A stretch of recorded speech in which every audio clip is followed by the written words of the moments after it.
Well, hello, everyone. My name is Robert Ogie, and I'm the pastor of Cutler Bay Worship Center right here in beautiful Cutler Bay, Florida. And this is day 3 of Be Encouraged, God is our provider.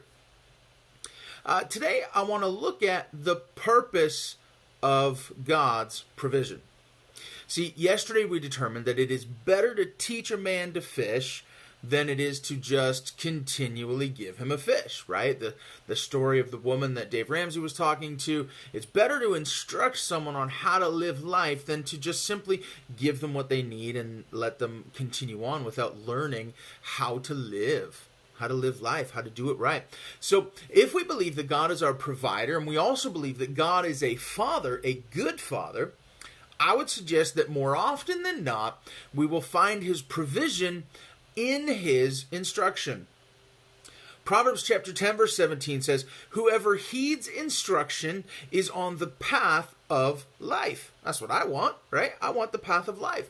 "But he who rejects reproof ends up leading others astray." So the path to provision is by following the instruction of the Lord. Now, if you know me, you know that Proverbs chapter 3, verse 6 is one of, if not my favorite verse in the Bible. "In all your ways acknowledge him, God, and he will make straight your paths." But I want to read a bit around that verse because there's some concepts in there that are really good, that show the instruction of God in the area of provision and blessing.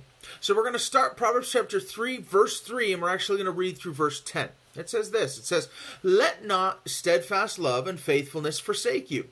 Bind them around your neck, write them on the tablet of your heart." Really what he's saying is do anything you can to not forget. "So you will find favor and good success in the sight of God and man. Trust in the Lord with all your heart and do not lean on your own understanding. In all your ways acknowledge him, and he will make straight your paths.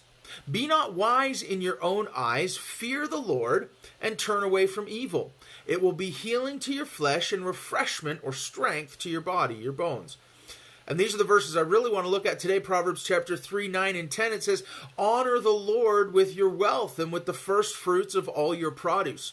Then your barns will be filled with plenty and your vats will be bursting with wine." In those few verses are described what I would say we're all looking for in regards to provision.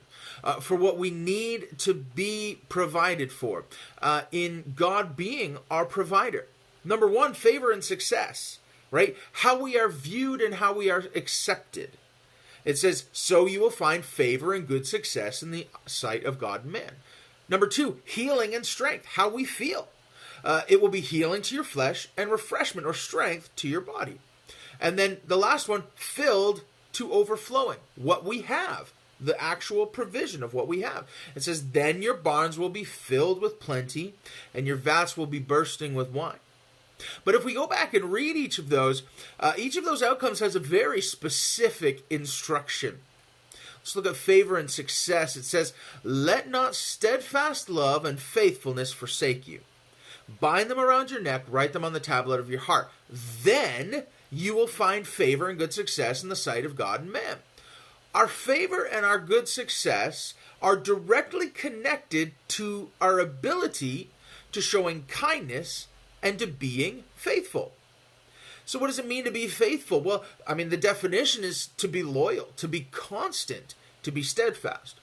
So if we think about in the context of the book that this is found in, Proverbs, and even the first verse of this chapter says, "Listen to my instruction." Proverbs is all about wisdom and listening to instruction. Being faithful is about our follow-through on what God shows us to do, following his instruction. Are we loyal? Are we constant? Are we steadfast in what God has instructed us to do? Here's the biggest thing I think we all need to get over. I'm talking to myself here this morning. We as humans, you and me, okay, maybe me more than you, okay, not even you. Like, you know a friend. You have a friend that deals with this, right? Not you, just someone you know. We all know someone who deals with this. Some people, not us, some people don't like being told what to do. Not sure if any of you could relate. We want to figure it out on our own. We don't like to be boxed in. We want to be free to choose our own path. But the more I look at life, the more I learn, the more I grow up. Yes, I'm still growing up. The more I realize that life is about following good instruction. It just is. If I want to be healthy, I have to discipline myself to follow the instruction of the nutritionist and the personal trainer. If I want to grow financially, I have to follow the instructions of the Bible on good, sound, biblical financial approach and probably a good, sound financial advisor. If I want to have good relationships, I need to be concerned with the needs and the wants of others. I need to follow the instruction of literally just how to be a good friend, how to be in relationship, how to have a good relationship. Life is about embracing instruction, how things are done, wisdom and understanding. So listen to this next part, which even further enforces this truth as we look at healing and strength, the provision of our body, of what God does for us. It says, trust in the Lord with all your heart. Do not lean on your own understanding. In all your ways acknowledge him, and he will make straight your paths. Be not wise in your own eyes, but fear the Lord and turn away from evil. It will be healing to your flesh and refreshment to your bones. Trust in the Lord, not your own understanding. Acknowledge God in your circumstances. Don't be wise in your own eyes.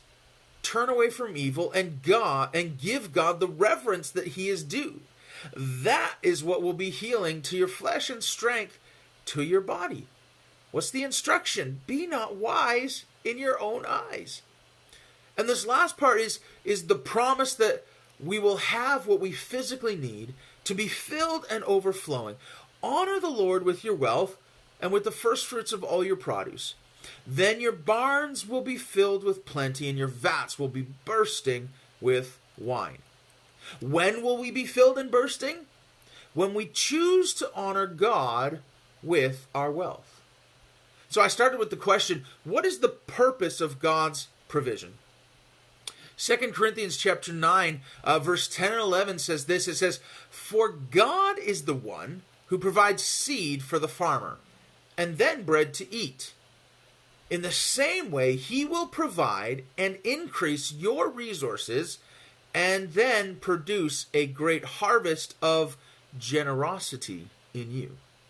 Yes, you will be enriched in every way so that you can always be generous. See, the primary heart of God is to give. For God so loved the world, John 3:16, right? That he gave. For God so loved the world that he gave. God loves giving. It's our primary example of generosity, is the heart of God. And if we are his children, and if we are supposed to be like Christ, then what should we follow? Paul says this, he says, be an imitator of me as I imitate Christ. Peter said, for to this you have been called, that you might follow in his steps, to be like Christ. And John says this, John said, whoever says he abides in him ought to walk in the same way in which he walked. All these three guys are saying the exact same thing. Listen, our call is to be like Christ.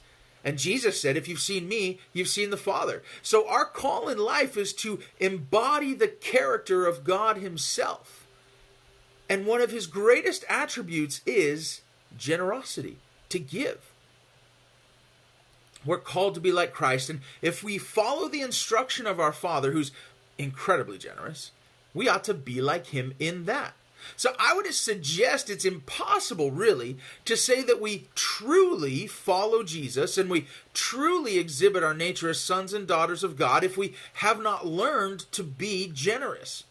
Now, I'm not saying you're not a follower of Jesus or you're not a son or daughter of God if you haven't learned that, because this is not a matter of our salvation, but it is a matter of embracing generosity because he is generous. If we haven't embraced generosity, we haven't embraced one of the greatest attributes of who he is. And not only that, but like we saw in Proverbs chapter 3, verse 3, it is the key to our barns being filled and our vats overflowing. Or we could put that in today's terms, your bank account being filled and your cupboards overflowing. I believe that statement, honor the Lord your God with your wealth, with the first fruits of all your produce. I believe it's twofold. I believe first it is to give, to be generous. That's really what the verse is reminding us to do. It's a call to give back to God, to honor him with our finance. But second, I believe it's also about stewardship, to do well with what he has given us. Yes, part of God's provision is to follow the instruction he gives us to what to do with what he has given us. That's part of how he provides for us, is teaches us how to use what he's given us. And we're going to look more at that tomorrow. What is God's and what is ours? All right, let's pray this morning. God, I thank you that in your words you give us instruction so that we have something to follow to be blessed. In fact, all of your instruction, time and time again, it's not for your benefit. It's not even usually for somebody else's benefit. It's for our benefit. You say, if you follow this, you will be blessed. If you do this, you will be blessed. If you follow this path, you will find life. So God, we make a choice today, a conscious choice today to follow your instruction that says you'll lead us to life and life everlasting, that says you'll lead us to where it is that you are wanting to bring us, to a place where our vats are overflowing, our barns are full, that you're providing everything we need, that we feel strength and health in our bodies. God, as we follow your instruction, as we follow after you. I hope you're blessed this morning. I hope you find yourself in a place of peace and happiness and wholeness, and that you're experiencing the presence of God in these days because he is with you. I want to encourage you to take some time today to even just ask God to reveal where he's at in your life and how he is with you and how he is providing for you even in the midst of all of that is going on. Why don't you go ahead and share this so that others can be encouraged. I bless you, and we will see you tomorrow.